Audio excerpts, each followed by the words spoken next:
This is the Absolute Business Mindset podcast, created and hosted by Mark Hayward.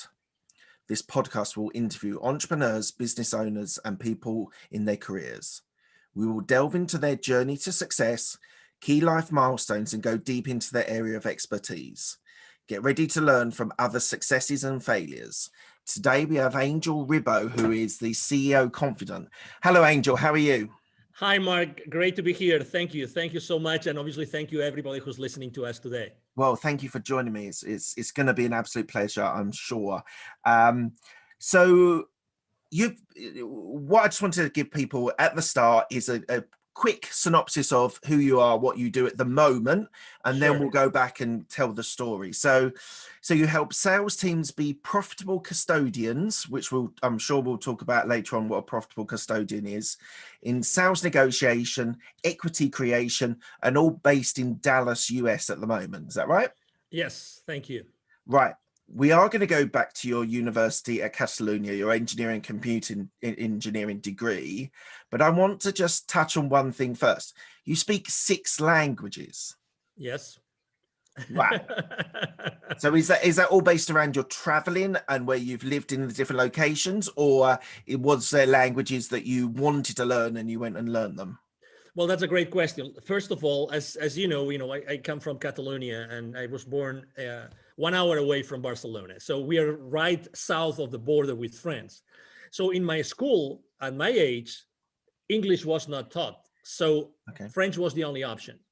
So thank God that was the case, because otherwise I would have never learned French. So, I really, for some reason, I was really ready to learn foreign languages. Probably one of the reasons is because, as you know, in Barcelona and Catalonia, we speak Catalan, which is a language between Spanish and French, right? So we have more sounds, the phonetic is more complicated. So I was learning French there. And mom and dad, they said, hey, Angel, although they don't speak a single language besides Spanish and Catalan, they said, Angel, we want you to learn English at the same time. So they enrolled me on a private school. So since I think it was 4th grade, I was learning French in school and I was learning English outside of school. And then magic happened, which was, mom and dad were they saved some money for me and my sister to go to Scarborough in the UK to learn English. And that was in 1981, 82. So that means that I was 13 years old. And that changed my life forever. If you have ever tried to learn a foreign language, you're always translating, right? You're always translating. So me going for a month to Scarborough meant that I went to Scarborough having to translate everything in my mind. And when I came back, I didn't have to translate anything. I was speaking English automatically.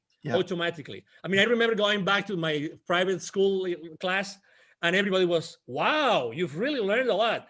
And I have to tell you that trip, not only my sister went to the same school in Scarborough, but also my cousin. And I did the following thing. I was given the choice, who do you want to stay? I mean, what kind of family do you want to have? And I said, I want to be in a family in which I don't speak a word in Spanish in a month.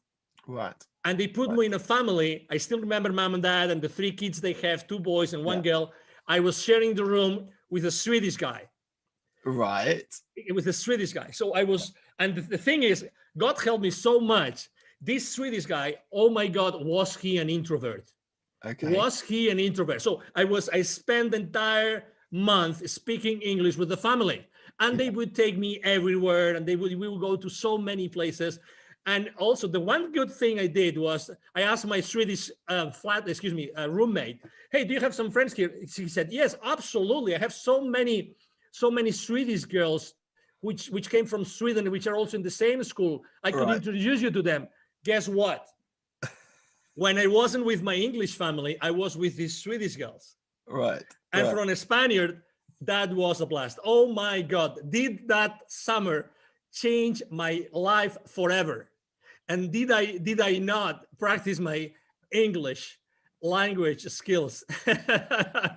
So that was, really, that was literally how I ended up learning English and French. And then, I started traveling. When I went to college, I was part of an international organization. I was the president for that organization. And then I went to France with an internship. but I also started to be exposed to Portugal. So I had to learn Portuguese, excuse me. And then I learned a little bit of German because I was for 2 years, I was, dating wonderful, beautiful German girl. So I was literally visiting her, or she was visiting me almost every week. So I was going to Germany a lot. So, when you're kind of everything in your life is taking you to a place where if you just surrender to it, you keep learning and learning and learning. And, eventually I used my Portuguese that I learned with a Portuguese student in Barcelona. I used it when I was conducting business in Brazil, and when I later on in my career, I moved from Barcelona to the UK to work for a technology company. Guess what? I was asked to call in English to the Nordic countries and to Germany. So I was making sales calls from the UK to those countries. So it's kind of, I always had to make an effort. Like I had to put myself in a discomfort zone in order to learn another language. And learning a language, right? I'm confessing here, I am a typical Englishman who struggles with languages. I was at school, did 6 years of Spanish and a couple of years of German, and really struggled. I just didn't have the natural flow of it. But how do you construct learning a language? The immersion technique, it sounds like you immersed yourself in culture, in people, and that's how you learned it. But they're all Latin languages, so they all have a sort of similarity. But how did you sort of approach learning languages? As you said, you're sort of translating everything Spanish to English, English to Spanish. Yes. But what sort of techniques did you use to get your languages and embed and understand with such fluidity? Your English is fantastic, and I know you're in the US now, so you do use it every day. But how did you approach learning the languages? Well, this is a great question. I remember when I was once paid, I think my first employer, when I left college, they paid for lessons. I think it was Portuguese. And they actually enrolled me. I don't know if I can use, commercial names, but for this, at this school, Berlitz, which they're very well known for languages and, to teaching languages, foreign languages to executives. Yeah. And they would typically, even if you don't know anything about that language, you start listening to it. You start, you don't know anything, but your brain, there's something in your brain that suddenly starts being comfortable, familiar with certain sounds. And, the more you are exposed, I remember when I first learned English, when I told you my story to Scarborough, having the TV set that we had in the room, always on. It doesn't matter, always on. I would never do that today with the amount of fear that there's in the news. But, at that point, it's always getting used to the language, even if I didn't understand what they were saying. It doesn't matter. So you actually used a word which is called immersion. There's a guru in human behavior, who is Tony Robbins. Oh, right? Yeah, I know Tony. If you ever listen to, obviously you have, or you attend one of his events, right? He talks about immersion all the time. He always makes this funny story when he started to learn polo, being on his horse and everything. Immersion. Even if you had to pay to learn a skill, but you can literally land, land in a place where that particular skill is being used. Yeah, that's the best way to do it. And again, it doesn't have to be perfect. But put yourself in a position in which you are stressed out, literally. Right.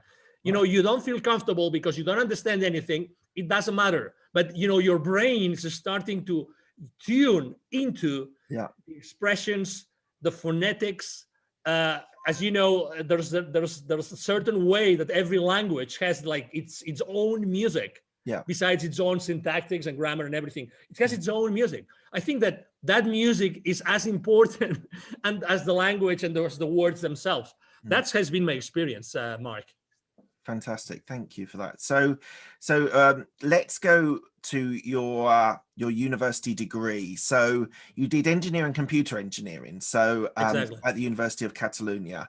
Yeah, yeah. So just tell me a little bit about your upbringing in Barcelona and why you chose to do computer engineering as a degree.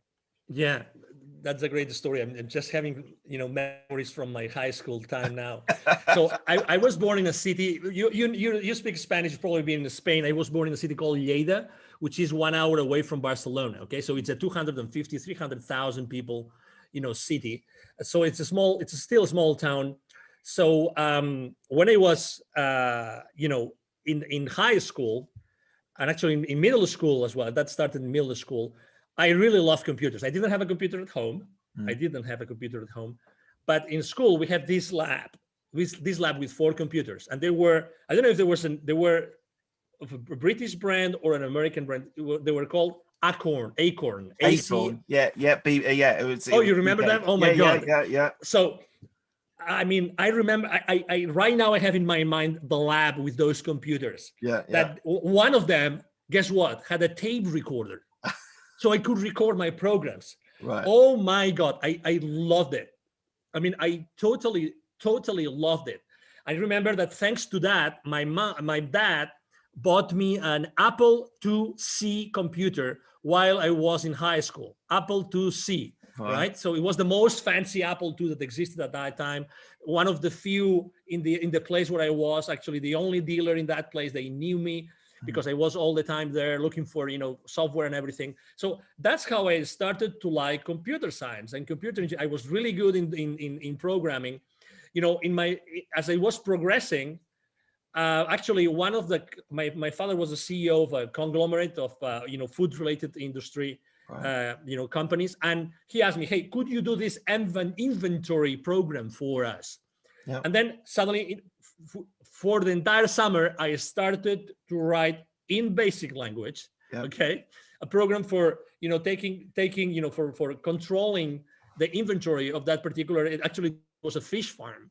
Okay. So, and I loved it so much. It was so good. Obviously, I always had great grades. So when it was time, my last year in high school, when I was a senior, and I was asked in Spain, you have to go through there's a grading system, right? And I had to pick which schools I wanted to, which colleges and universities. And I said, okay, so I would like to go to the school, computer engineering school in the Technical University of Catalonia.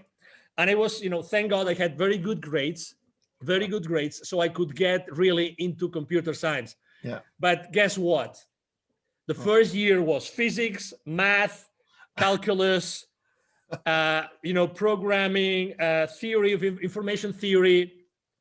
I, with all due respect to all my professors and teachers and everything, I hated it. I hated it.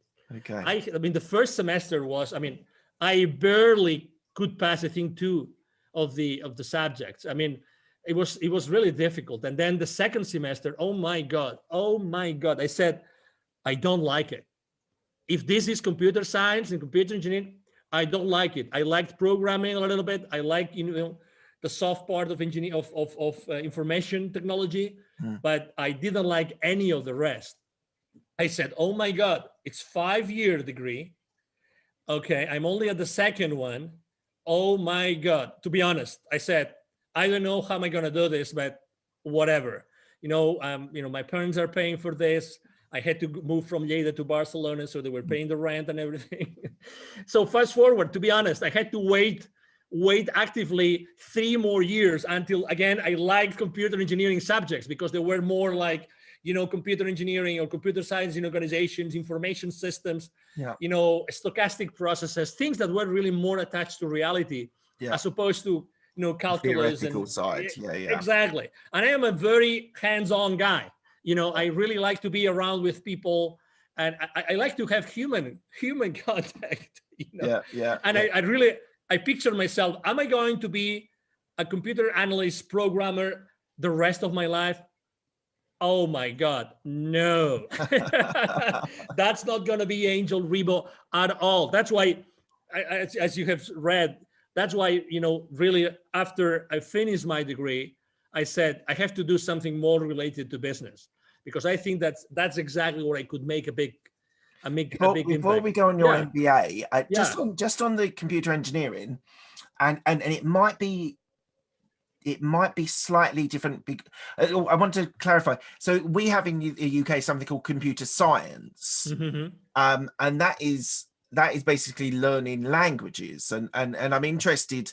I was talking to someone, a friend of mine, who learned languages and then learned computer science, and that was like JavaScript and C# and all that sort of jazz. And he said that actually it was very easy to learn because it was just learning a new language. Did you have the same experience there as well? No. Okay. That was actually, it was called a degree when I started. It was called computer science. Right. But as all the, let's say, the names and titles changed throughout my career, actually they eventually called it computer engineering. So I started the studies, were being named like that. But as far as computer languages, no, we didn't really learn, this many computer languages at all. I mean, I remember using, after the second semester, we did not learn any language anymore. So you didn't learn the programming. You were building the hardware, building the computers. And we learned both hardware and software. But what I'm trying to say, they taught the programming, the languages that they taught us, or the programming that they taught us were language independent. Right. Okay, so it was very much on how to do things, but not specifically with a language. We were using a universal language, and then literally we were given the freedom to use the language that we wanted. It could be any language. So that was, I mean, again, but if you realize, maybe if it was more like specific languages, maybe I would have liked it more. I don't know. But the reality is that everything seemed to me too abstract, and I wanted to go back to earth. And that's, as I mean, reflecting upon what I had done in high school, again, it was very down to earth. I was able to deliver specific results. I mean, as much as I am a strategic guy, but to be honest, I'm a strategic as far as the rubber can hit the road, really. Right. Otherwise, it doesn't serve me. Right. It doesn't serve me. And I need to see those results, because at the end of the day, I think that has helped me a lot in my life in general, like really wanting to see those specific results, those specific outcomes of everything that I have done. Yeah. So you then did an MBA in Barcelona. Yeah. Was that to give you the business experience? Yes. Actually, and one other question, sorry, a follow-up question. Yeah, of course. At that time, doing an MBA, did you want to be an employee working for a big, whether it's computers or whether it was a business or finance, wherever? Did you want to work for a big corporation, or did you want to be an entrepreneur at that stage? That's a great question. I'm going to tell you. So while I was studying, in order to make money, I was actually working at the same time. Right. And I was working, giving education, computer education, teaching WordPerfect and Lotus 1, 2, 3, to the employees of the university of my own college. Okay. Mm-hmm. But the first job that I got before I graduated, I was actually at the rector's office, at the president's office of my own university. Oh, wow. Okay. Because they opened a position in the international, it was called the rector's office, Department of International Relations. And that was my first job. My real first full-time job was like this. So it wasn't related to technology at all. So while I was having that, while I was, doing that job, I was there for 5-6 years. I was actually studying, my MBA. If you ask me why, because I really wanted to have a different perspective of the world. I wasn't thinking of where am I going to work, what kind of role I want to have. I wasn't that strategic. The only thing I knew was that I needed to have additional knowledge if I wanted to go with a higher level of comfort to work for any corporation. Right. So I started working in international programs, and then I started traveling extensively.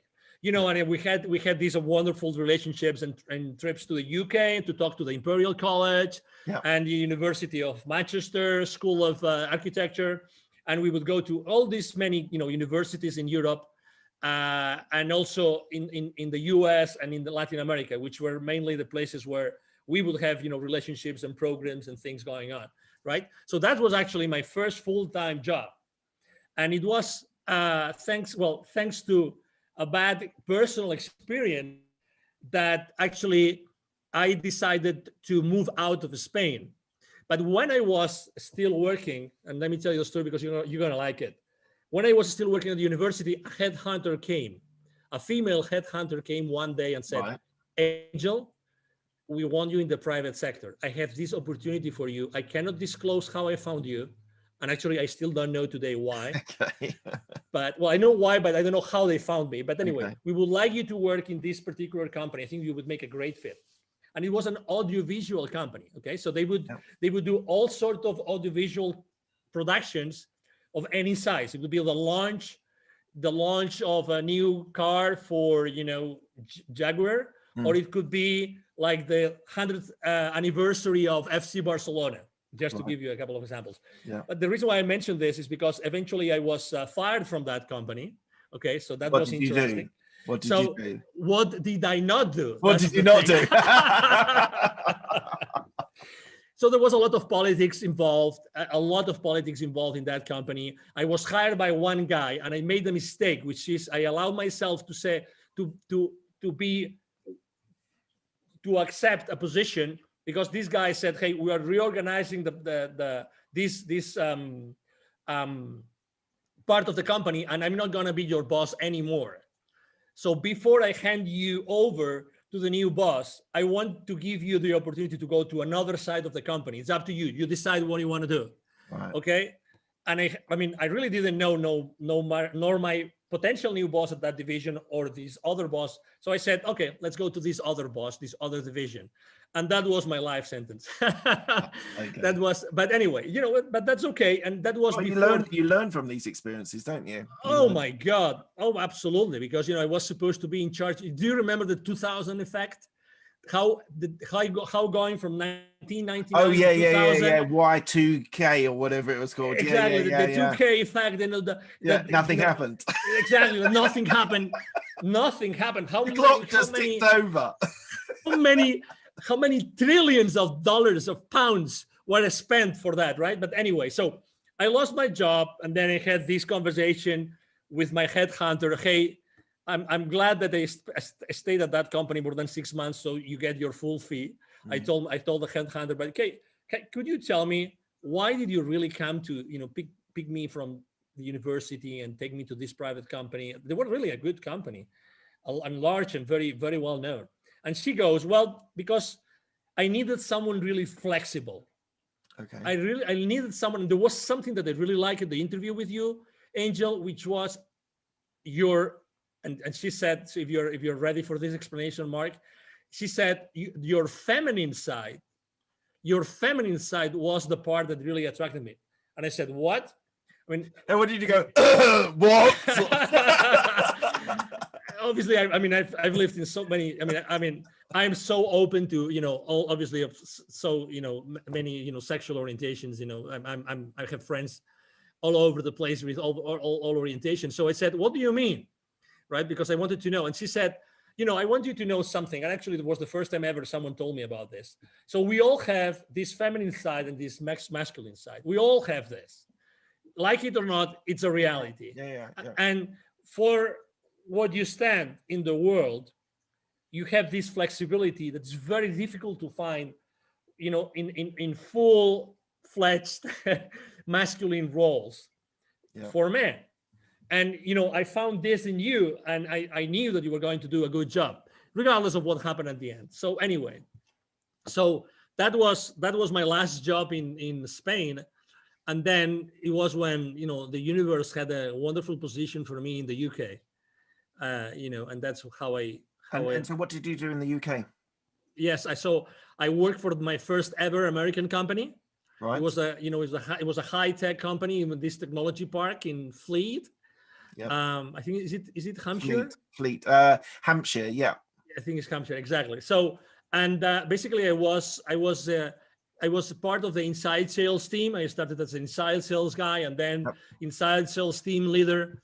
And I was like basically first making phone calls, a lot of phone calls, trying to get appointments for my field reps. Right. And my field reps were in different countries, and I handed over those leads to them. And then I became a team leader. And that's what I was doing. It was my first sales role ever. And I loved it. I loved you it. enjoyed it? It's a people business, isn't it? It's a people business, yes. And we had all those call blitzes, that we had to make X number of calls, and if you reach that goal, then you had a bonus, and then you would talk to the field reps, and they were super excited that you got them this amazing sales appointment with the CEO of that corporation. That was so exciting. I really loved it. I really liked it. And then I see you moved to Mexico. Is that right? To do sales there as well? Exactly. I moved to Mexico. The company I was working with in the UK, American company. I went to a sales boot camp in Boston. They were based in Boston.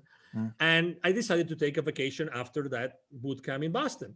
And I said, I'm going to take a vacation. I've never been in Mexico as a tourist. And then I'm going to go to Cuba. And it was while I was in Cuba, and that's the reason why I moved then to Mexico. I had my first spiritual experience ever. I mean, I was very down to earth, and I didn't know what a spiritual experience meant. So I remember reading that book while I was in Cuba. And I was reading this book. Is called The Celestine Prophecy. I don't know if you've ever heard of this book. No. The Celestine Prophecy. I recommend it to you. Okay. It's written by a guy called James Redfield. The Celestine Prophecy. It's basically a book that talks about the energy and how everything is energy and everything around us is energy. I love the concept. When when you're reading something and you're feeling that you already know that, and you're feeling excited about this. So it's the story about a series of scrolls that are being found in the Amazon side of Peru. Okay. Right. So it's an amazing book. It's a fiction book, but the teaching just was amazing. So I remember turning the last page of the book, and as soon as I did that, I had this rush of energy going through me. I mean, I cannot explain it. Goosebumps, chills, you name it. Yeah. And I knew that I had to do something. I mean, I remember when the sun was setting. I was in Varadero in Cuba, that nice resort. And literally at that moment, I decided I want to go to work in Latin America. Okay. I went back to Fleet. I mean, I never explained this to anybody. Okay, now everybody knows because I have explained the story, but I never explained that to my managers. But I told my managers, both American, I told them, hey, I would like to go to work in Latin America. You tell me where you have an opening. And they said, well, we would like you in Mexico. But hey, are you insane? What do you mean? Hey, you're working here in the UK. You have a great job, great progression. Look what you have done in under 2 years. And, you're making good money. Why do you want to go to a third world country? Why would you think of doing that? And I said, why not? Why not? What's wrong? And in this case, was Mexico. And, Mexicans love Spaniards. Spaniards love Mexicans. There's so many things in common among the two cultures. And I said, I would love to go to Mexico. And I think that there's a lot of things that I can do while in Mexico. Just before you talk a little bit more about Mexico, so you were saying about that book that had a massive impact. So yes. I started binging audiobooks on business, finance, self-development, all this jazz. I don't know, it's probably 6 or 7 years ago now. Cool. And I interviewed someone who said you should read The Alchemist. Have you read The Alchemist? Oh, absolutely. So I was binging on this business stuff, and he's like, no, this will give you a really good perspective. It will open your eyes. It will spiritually help you. And I was a bit cynical, but I listened to it on audiobook, and it changed my life. It really changed my life, having that perspective on people's behaviors, people's way people react, and the way I should react, or the way the character in the story reacts to situations, and I'm even, while I'm telling you about this little story, I'm even thinking of the stories within the actual story. So so I know what you mean. I didn't decide to move to Mexico or anything, but I definitely know what you mean. Like non-fiction books can have, like, because as I said, I binged on business books, but that really was a life changer and a really inspiring book. So sorry, I just wanted to just pop that in there. Sorry, you were saying about Mexico. No, so but I would like, no, but I mean, to your point, I mean, I downloaded my first Audible book before Audible was even an Amazon company, and I think it's a great companion. I think that for while I'm in the shower, while I'm driving, while I'm commuting, I mean, while I'm exercising, audiobooks are a great companion. They're fantastic. I must admit, my intake has reduced, because I used to do it on the commute into my office while I was still working in corporate, and that was my, as you say, companion. That was go in, listen to a story. I listened to it at 2 times speed as well. My brain now assimilates it faster. I think that's one of my life hacks. Like if you're listening to audiobooks, put it on 2 times speed, because your brain just reacts and starts assimilating the information even though it's coming through faster. Thank you. So try that out. That's a great tip. Try that out. I never thought of doing it, but that's why I never thought of doing it, because when I tried 1.5, it was so uncomfortable. No, the thing is, no, I know. You literally have to do like 2 or 3 times of trying it, and then your brain just switches, and then it goes into that level as well. Exactly. No, you just absolutely. I mean, I am a follower of a guy called Dr. Joe Dispenza. And he talks about, he's one of the most famous neuroscientists, very, very, very respected, because he's very science-based. And he talks about neuronal connections, how they are being built, how they are being, if you want to change your limiting beliefs, how do you have to replace them by others, these kind of things. But now that you said it, I immediately saw it. Exactly. That's the place. You have to be in an uncomfortable place. As many other things in life, you have to be in an uncomfortable place in order to get yourself into a completely different level. And guess what? You just said it. It's a life hack. It's a life hack. I'm going to do this immediately. I mean, thank you. Well, don't do it until we finish the interview. Thank you. Oh, yeah. No, but I mean, just because of this is a life-changing piece of advice. Thank you, Mark. Well, no, honestly. My absolute pleasure. So let's move from Mexico. You then moved to Dallas. And I thought it was really interesting when I started reading. So was it, I don't know how to pronounce, Dassault Systems? Yes. Dassault Systems. Yes. So you moved there, and you were doing the Mexico account in the office. But you did sales and marketing. You were there 10 years. So you were there a substantial period of time. Absolutely. You did marketing and sales, account management, sales leadership. So what made, first of all, what made you move to Dallas? And then why were you compelled to stay there for such a long period?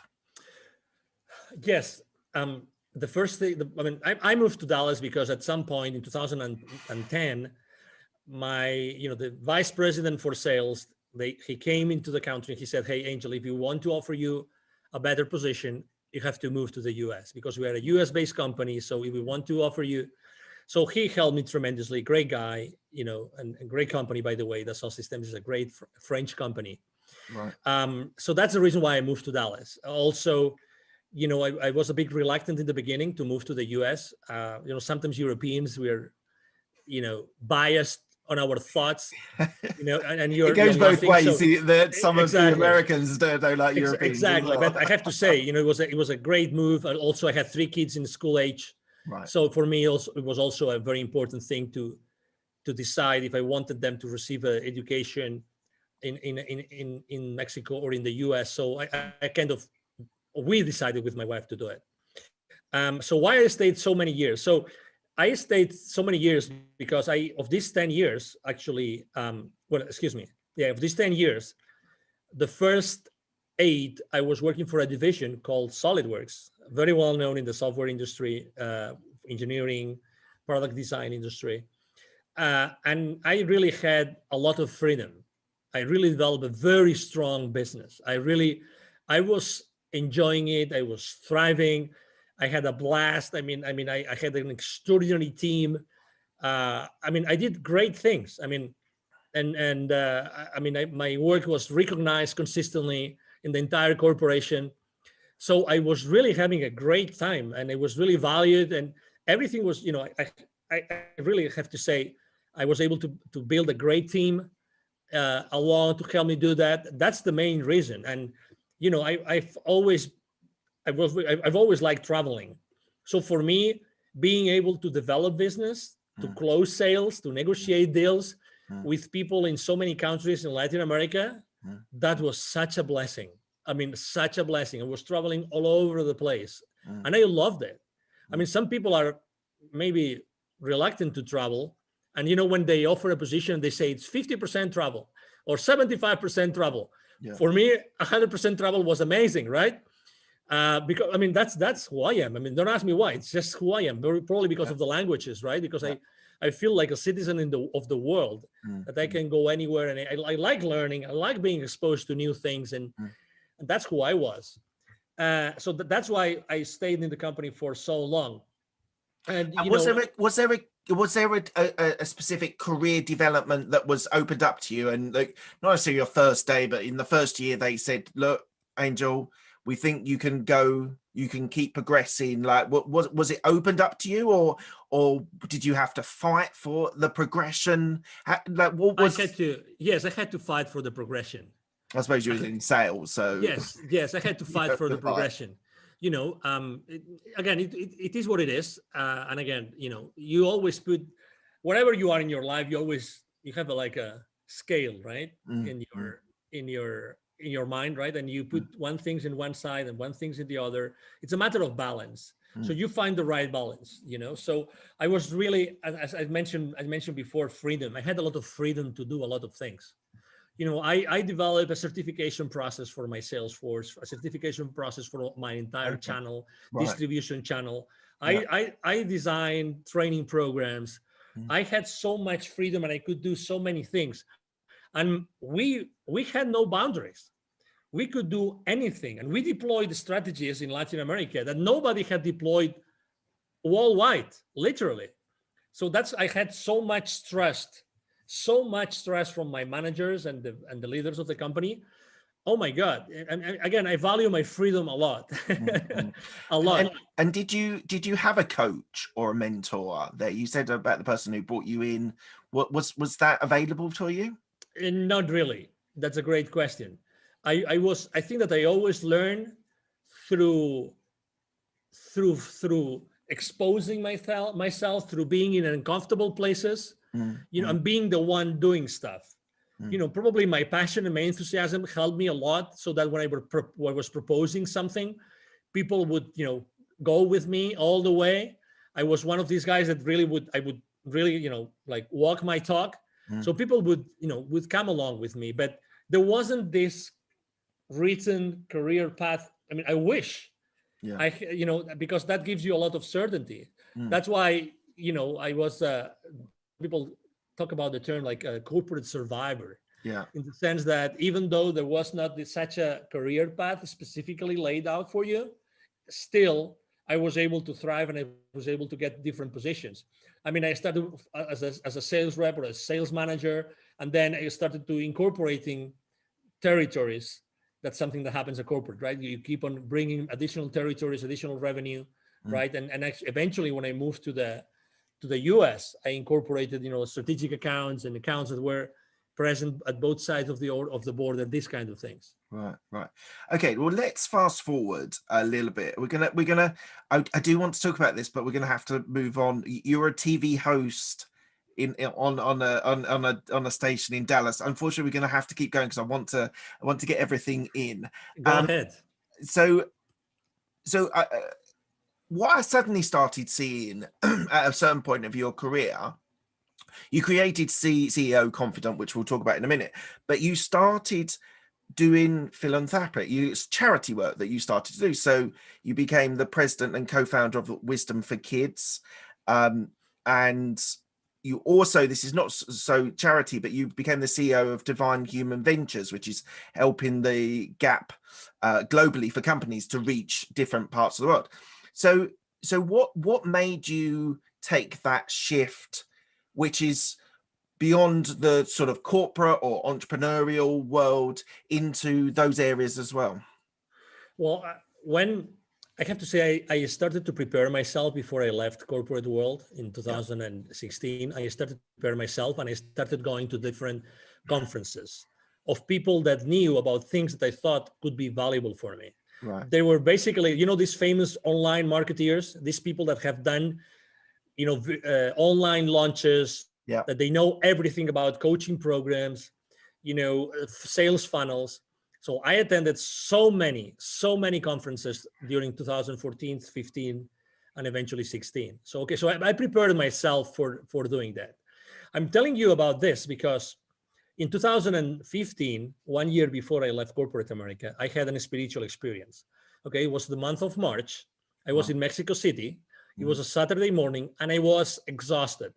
I used to like to say when I was in the UK, I was knackered. Okay, Yeah. exactly. That's a great expression. So because I remember that morning very well because it changed my life forever. So it was at that hotel. Typically, I would fly back to Dallas to be with my family on a Friday night, but I missed my plane.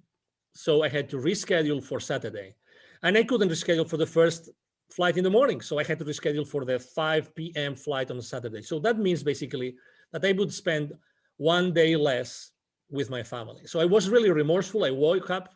I was at that hotel. I remember exactly where I was, in which room I was, and as soon as I went into the shower and the water that Saturday morning, I had, and now I recognized it, right? Or I then recognized it. I had a full-fledged like spiritual experience. So remember that what I told you that I had in Cuba before? So that happened, but with a lot of images, a lot of flashes, and a lot of things that made me cry like a baby. So imagine myself, from the outside, you would only see an adult, a young man crying in the shower under the water. But I was having all those flashes of basically all those kids in need that I had met so many times while I was conducting business in Latin America. So picture this, right? My clients were, and that's why I call myself the CEO Confidant. My clients, while I was in Europe first and then in Latin America, my clients were always large manufacturing companies.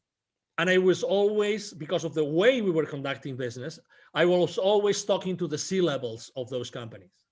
So I was always going to close business to these top, level The executives of those manufacturing plants. But guess what? In Latin America, manufacturing plants are where? Outskirts of large cities or even rural areas. And guess what? Where is the poverty? Where is the poverty in those areas? Yeah. Exactly in those very same areas. So every time I would go to those manufacturing plants to talk to those high executives, before getting into those places, I would see so many examples of kids coming to me and saying, "Hey, sir, senor, would you buy some gum for me, some candies? Would you allow us to keep your car safe while you are inside of the plant? Or could we wash the car? Could we clean your windshield for you?" So all those images of so many examples of kids in need, this came to me so strongly while I was in the shower. And it was very clear to me after literally crying under the shower for 15 minutes. It was very clear to me that I had to do something, that experience, that incredible amount of energy going through me meant that I had to do something about it. Okay. So I remember that I was so sensitive that day. The gentleman, Mr. Martin, Mr. Martin, he was the guy that was like my driver in Mexico every time I would go to Mexico. So I remember having breakfast. He called me, "Hey, are you ready for the appointment we're gonna have this morning?" I said, "No, you're gonna have breakfast with me today." So I invited him for breakfast, and we had a breakfast together. I remember that breakfast as if it was today. I said, "Martin, we are going to cancel this call, and we're just going to talk about something that happened to me. It's going to sound crazy, but we've been together for so many years." It was 2015, Okay, so I would like to share a story with you, and that's what I would like to do for the rest of my life. And I remember even crying over breakfast as I was explaining to him what had happened, a few minutes ago before, right? And that's the reason why. That's the reason why I said, "Oh my God, I have to do something." And that's what really triggered and ignited me deciding. Actually, I decided to create Wisdom for Kids with a friend of mine and his father, three co-founders, before I even decided to leave corporate America. But it was very clear to me that I was going to be the connector of the unconnected. Right. Right. The connector of the unconnected, the connector between this top layer from a success and wealth point of view with the bottom layer. Right. And obviously, through my work for so many years, I had not only sold and developed business, but I also had trained my distribution channel, my distributors, my resellers, my business partners. I had taught them how to become, good companies, I had helped them to grow their businesses. So I was always doing this, like helping these partners of ours, grow their businesses, but also eventually the main goal of all the services I'm providing to my own clients, to those manufacturing companies, was how to accelerate the growth of their businesses. Right. So you see, there was this common denominator. So it was very clear to me that what I had to do is I had to start this nonprofit. Eventually, we called it, Wisdom for Kids. But I called it. I had to start this because I said, if I don't do it myself with these two other people, who's going to do it? Who's in such a good position of being able to, tap into the genius of these top level people and at the same time helping the underprivileged? So tell me a success story. What have you managed to do part of this charity nonprofit? Yeah. So there's an area which I like to go, which is an indigenous community. I like to go to indigenous communities for many reasons. One of them is because 95% of kids in those communities are poor. Right. So when you go to those areas, the chances of making an impact increases dramatically because everybody lives under the threshold of poverty. Yeah. And I'm going to tell you a story of this area. It's in the north of the state of Puebla in Mexico. Okay. So in this area, there are 180 plus small communities. Many of them speak their own languages, originally from the Aztecs, Toltecs, this kind of, originally civilizations, let's say, or cultures. So one success story I can make is in a particular area, one of those sub-communities there, when we deliver our workshops, right, what we do is we do a lot of self-esteem work. We do a lot of neuro-linguistic programming, okay? Because we want to make sure that whatever we do in that community, it's sustainable. Exactly, it's sustainable, right? So we went to that place, and we basically started talking about, hey, you have to love yourself. I mean, this is kind of the message, right? I mean, we don't teach it like this. There's no whiteboard. We jump, we sing, we dance, all sorts of crazy things that you can imagine we do with the kids. Why? Because we connect with them, again, at an energy level. Yeah. We raise the energy of that place wherever we conduct our workshops. And that's the main goal. The main goal is we connect with them at such an energy level that, like, the most amazing part of the workshop, which is a 20-minute meditation, has the most impact. So for 1 hour and 40 minutes, we are preparing our kids for the most important part of the workshop, which is the meditation. Right. I mean, you have to think that we spent 2 years preparing the workshop. We had 2 PhD students preparing the workshop with us. Right. All right. So there's these 2 kids, which were brothers, which had different grades. One was second grade and the other one was third grade.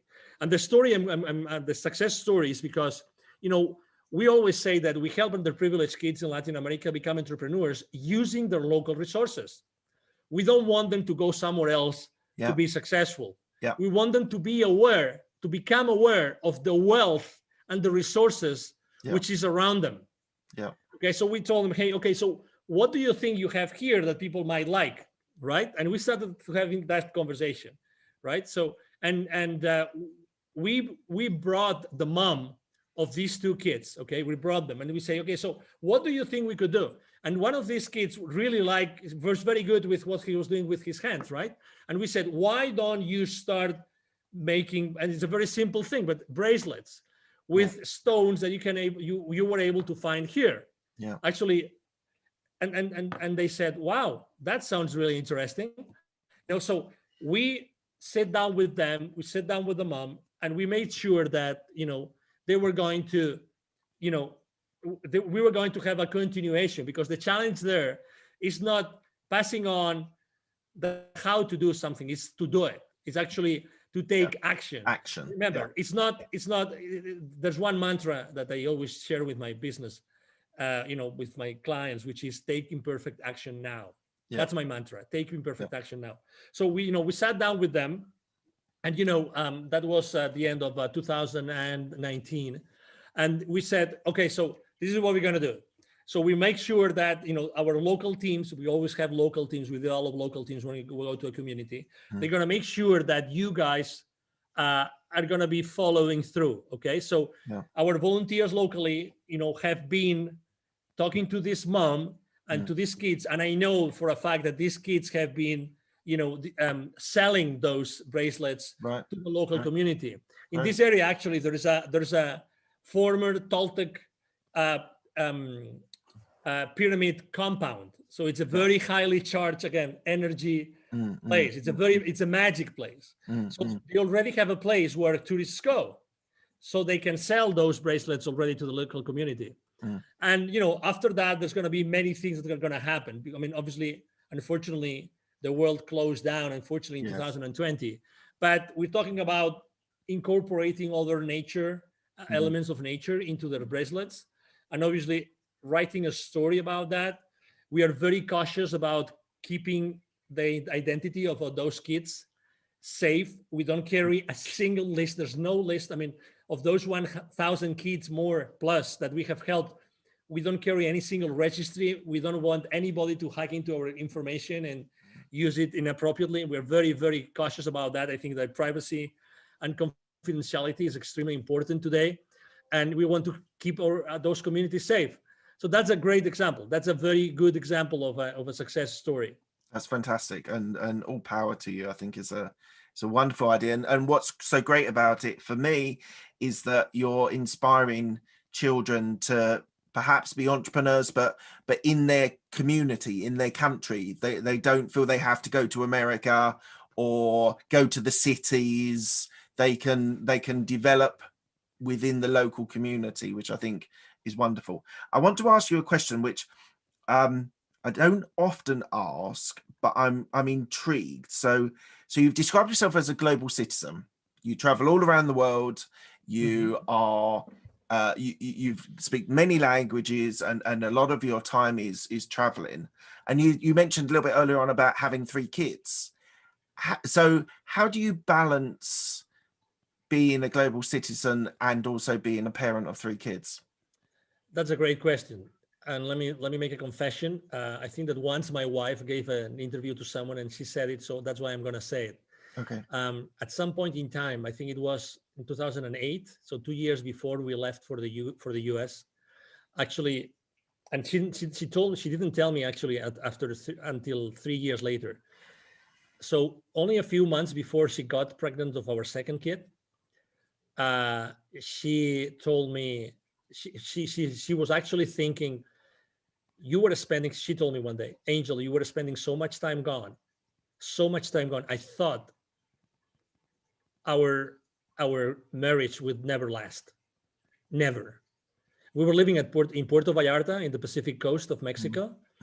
And I would literally spend 2 weeks in a row gone. Right. Like gone. And we had at that time we had an 8-year-old kid. I was literally gone. And that comes with a price, right? So I loved, obviously I was gone because I loved what I was doing. I totally loved it. But so so that came definitely with a toll. right? And when I made the decision of leaving corporate America, actually one of the main reasons besides my nonprofit was I really would like to spend more time with my family. And let me tell you, I've taken my second kid, my 12-year-old now, I've taken him with me to do what I do. Right. And it's really eye-opening because I remember when I took him for the first time, we got to the place in the mountains. It was a very poor village. Mm. There was the Sunday market was on. Mm. It was dirty. It was smelly. It was raining, cats and dogs. Mm. And my kid, like we had literally, we took a 6.5-hour bus from Mexico City to that place in the mountains. Oh, okay. Yeah. Yeah. Okay. And my kid said, Daddy, I want to go back home now. I don't want to be here. Oh no. I don't want to be here. That's not what you want to hear, the whole landscape, the whole scenario was so, let me use the right word in English, appalling for a kid that he said, I want to go back home. I don't want to stay here. I really don't want to stay here. Well, luckily enough, the next day it stopped raining. It was, as you know, in the mountains, then it was warmer and it was very nice sun. And then obviously he was involved in delivering the workshops. Yeah. He was one of the highlight of the kids because they got to see a kid from a completely different life with them. Yeah. And then he changed the way that he was seeing the whole wisdom for kids that Dad is doing, Yeah. And it was a great experience. And now he knows and he understands exactly what an underprivileged kid means. Yeah. Yeah. And absolutely. but yeah, but it was, to your question, it was very difficult. Now I work, my office is at the second floor at home, we have a 2-story home. Yeah. And it's different. And I spend a lot of time with my kid, and actually now he's in school, but most of the time he listens into my podcast interviews. Right. And not only that, sometimes I ask him to write posts. He's brilliant. He's much smarter than me. Needless to say, his genes are much better, much better. And he's brilliant in English. He's brilliant. He got this prize from his school for his English, skills. He writes really good. So he has he made his own computer, and he has it next to me here in the office. Thank God we have a large office. But I love to have him involved. And every month I have my daddy son night, my daddy daughter night, obviously my daddy mommy night, right? Date night, we call it. But it's important because otherwise, just to mention something, the last 12 months, how difficult have they been for the families? Do you know what? So I left corporate in October 2020. So I'd sort of been living a dual life. I had my corporate career and then I had my podcast and various other things. And I was sort of leaving the house at 6:30, 7 o'clock in the morning, coming back. I had US clients, so I was coming back 8:30, rarely seeing them in the day. And I think one of the things that COVID has actually done is, so I'm working from home. We've managed to make it work. I can close the door if the kids are not, if I'm doing an interview, but actually being present. It's not always that you're I'm doing a little bit of homeschooling at the moment. We're in lockdown in the UK, but my wife's brilliant and she does most of it. But just being present and being around and having meals with them and having breakfast with them and being involved in their lives is probably, for me personally, the biggest thing that COVID has given me as a benefit. Now, obviously, there's terrible, terrible stories and deaths, and people I know have had sorrow and sadness. But the one thing for me that's been great, it didn't push me to leave corporate America. I was leaving. I just hung around a little bit just in case what was going to happen, because it was also new. But I think the thing is making a really important point that that I wasn't necessarily traveling a lot, but it just, the corporate world sucks you in and it wants more and more from you.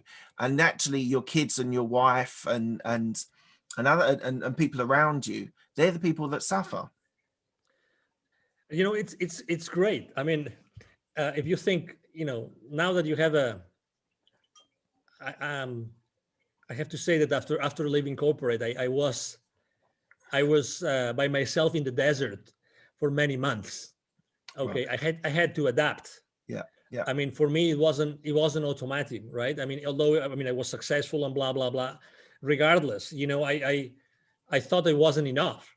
I thought until I one day I sat down and started to make some accounting. How many clients have I seen? What were the achievements? How many people have I met? What did I do to help them? What, all these kinds of things. I felt that it wasn't enough. So, I mean, everything works out, right?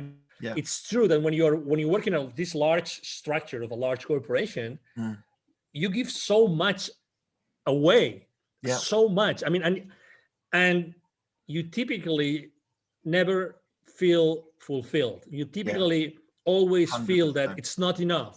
You Yeah. have to, you have to give enough. You have to give more. You have to give more. You have to give more. And there's never, one of the things that I will change if I was going back is the vacations. When I Right. would take a vacation, I always have had my mind still in my job. Mm. Always. Mm. I remember one time I said, okay, I'm going to go really far. Like I'm going to travel, not to Europe, but I'm going to travel to Hawaii because they are in the middle of the ocean. Yeah. And I will not have to talk to any of my resellers, any of my salespeople, nobody. I'm going to be there 3 weeks.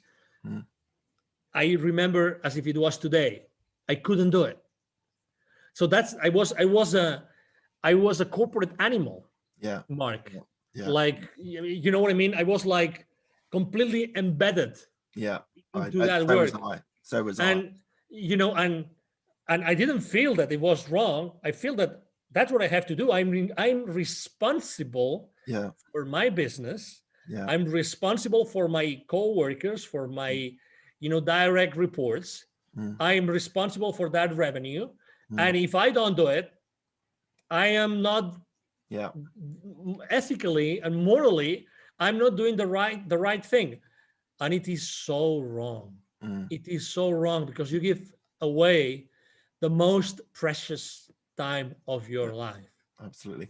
Right. Let's talk on some more cheery things. So your entrepreneurial experience is all based around the CEO Confidant. So, so it's about sales accountability. One of the things that I want you to talk about is a profitable custodian. Yeah. Now, this was a phrase which I've never seen. Now, I've interviewed probably 80 odd people, maybe. Yeah, about 80. And I've spoken to salespeople, people that started in sales. And so what is a profitable custodian? Yeah, so this is that term that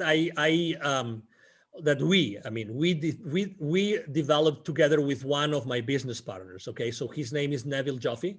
He's an executive educator. So one of the things that we tend to think as entrepreneurs is that we have to do it all ourselves, and that's so bad. So bad. I think that we have never been taught to really collaborate and establish strong business partnerships. So that is exactly what I did with this gentleman. So one day we were having a conversation and we were talking about this term and of the employees being the custodians of the company's profits. And I said, hey, we have something here.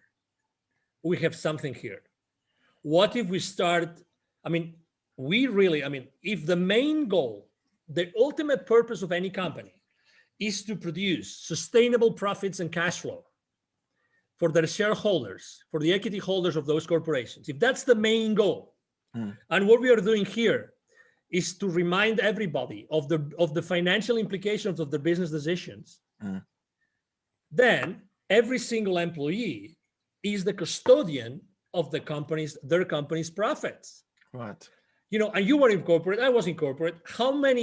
Seriously, how many real conversations, in-depth conversations did you have with any of your clients or business partners while in corporate about financial statements, about balance sheet, about P&L, many, but how comfortable did you feel? That's a different question. Yeah. How comfortable did you feel? Even if I went through a MBA, I really didn't feel. So when I was talking to Neville Joffe, we realized that, and he told me, because he had surveyed so many people, that we are never trained at corporate to be aware of the financial implications of every single decision that we make. Yeah. It can be a discount, it can be a new product, anything that we do at corporate, So then we came up with this concept, which is profitability custodians. I ran to GoDaddy. I protected literally, I did that day. When you have one of these amazing ideas. Yeah. I went to GoDaddy. I booked the domain profitability custodians, and then we started using it.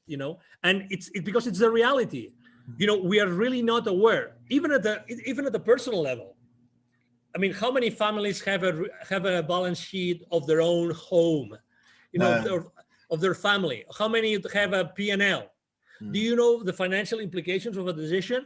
Well, roughly. The answer is roughly, right? Yeah. Do you know something that was a game changer for me? You were talking about books earlier on. Yeah. Remy Sethi, who wrote a book called Make You Rich or something, and it was a game changer again for me, because it started talking about, on a personal finance point of view, having different accounts for different things. So we had a Christmas account that we were putting money in every month, and that when Christmas came around, when you buy stupid amounts of presents for your kids and things like that, we had a fund for it, and we didn't even spend all the money that was available. So now that's rolled on to birthday funds when we want to buy the kids birthdays, and I've managed to be able to separate. So I now put every month a little bit away for tax, a little bit into this fund. My business account, I always keep a slash fund available, especially on my properties or real estate, if there's a boiler going or whatever, something like that. So that was really a game changer for me, to actually, instead of just having one account and so many things dipping in and dipping out, and you can never control what's coming in or what's going out, you just never have a concept of it. So it sounds to me that you're sort of giving that sort of responsibility to the people you're training as well. Exactly. So what we do is we actually start from the personal financial statements of every single employee. Okay, we're talking about, I mean, this is designed for both entrepreneurs and for corporate business operators, let's say. So we started from the financial statements, of personal financial statements of everybody who is being trained, because it's from there, it's from that position where everybody acknowledges what we're talking about, that we then go to corporate finances. And again, it's the same thing. Wherever you are in the corporate arena, wherever you are in the corporate world, whatever the place in that matrix of your company is that you are, every single decision that you make has a financial implication. Yeah. So basically that means that every time you make a decision, you're actually signing a check. But the CFO doesn't know, but you're actually signing a check. Yeah. So every single employee are signing checks. That's why they are the profitability custodians. And exactly, it's a very unique term. But every single employee is the profitability custodian of the company's profits, because that's the nature of the company. And that's a blind spot. That's a big blind spot. We run, as you know, we are very active on LinkedIn. We run a survey on my profile. I run a survey asking, what do you think is the main blind spot of salespeople in the corporate world? And we expected that profitability would be one of the top places. It wasn't the top. It was not the top. So that's why, again, even though every single company exists, in order to produce sustainable to increase sustainably, shareholder value and cash flow, that's the main goal of a corporation, then very little is done at an employee level. Obviously, the CFO knows what he's doing, but how much is being done in order to align? 100%, especially in corporate, because people that I worked with. So I want to talk about innovation, but just on that. Go ahead. Well, I'll lead into innovation, but people that I worked with, they had no responsibility for their products that they were working on. They turned up and they did tasks, and that was they then left. And they had, as you say, they had no responsibility of trying to make it more efficient or to raise revenue or go out. And the reason why I was successful in it was because I was interested in business development and actually finding new clients, finding new markets. So I know sales is slightly different to what my experience of corporate America is, but how does innovation sit with the people that you work with in the sales environment? So innovation for you in the sales arena is different to I was in KPMG and PwC in their software, so I helped sell and implement software. But how does innovation sit for the sales market in corporate America, or even in entrepreneurs that you help? So are you talking about the importance of innovation within because my I think people, base? Or well, I think people just aren't aware of the importance of and I mean innovation as in making a difference, making a change, in trying to make something better, whether it's with a client or within an internal system or whatever. Yeah, I mean, I think that, in theory, everybody embraces innovation, right? Because innovation means you are able to create something new. We are all by nature creative. We love to create, but then there's this gap between, okay, I create all those things. You mentioned several products. You create those products, but okay, in order to deliver those, there's going to be something involved. In order to market those, there's going to be something involved. In order to sell them. So this is the gap which is being forgotten. So to be fair, because it's easy to talk about this, but in all fairness, the thing is how many of us, while in corporate, we got the right education so that we were fully engaged with the rest of the organization, so that eventually the leadership team could keep us accountable. That's the thing. That's the thing. If you want to keep your employees accountable, it's not fair to do it unless everybody is really engaged because they have been provided with the right level of education. And that's where the gap is.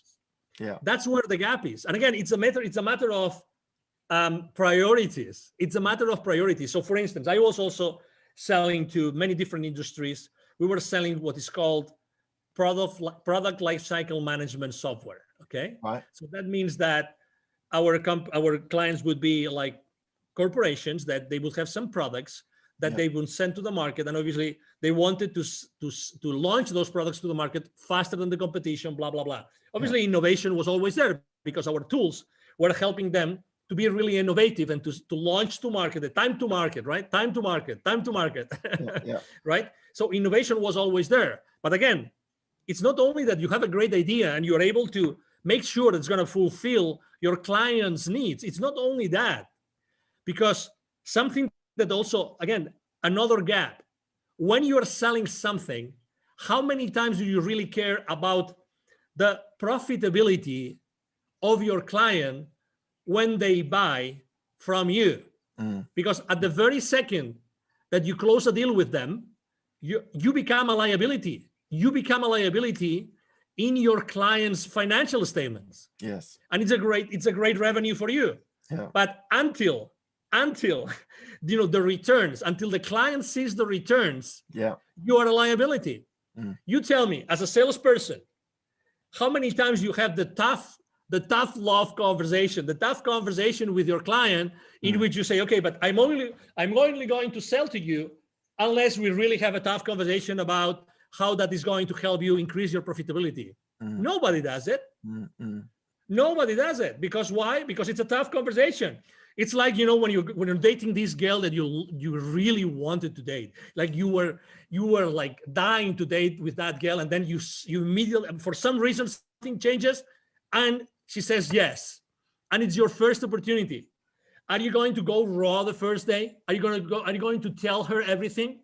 Not the first day, not even the first month, not even the first year, because she's the lady of your dreams, right? Mm-hmm. So it's the same thing. We are coin operated, we are salespeople. So when we have this possibility to sell a multi-million-dollar to someone, we never have these tough conversations.